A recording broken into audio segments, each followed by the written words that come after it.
In this video, I'm going to show you how a read-only routing rule can be implemented using command line utility of Unity 14.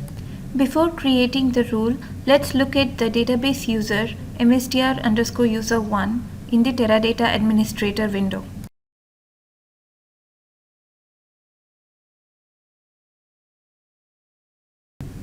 You can see that I have also associated an account string with this user. We'll also be using this account string while creating the routing rule.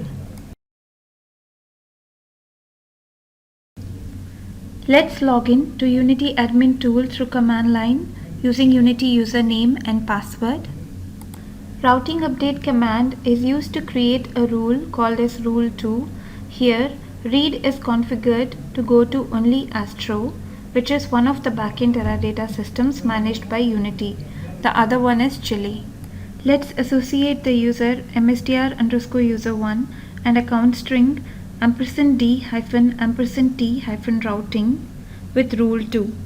The two wildcard characters are for role and profile. You can see that rule2 has been added to the list of routing rules. And with the user list command, you can see that mstr_user1 is associated with rule2. Now I'm going to walk you through an example scenario using rule2. I'm logging on to Gluon, which is the Unity server name. Please notice that I am using mstr_user1 and the account string that belongs to it. And I also provide the password, and now we are logged on to Gluon.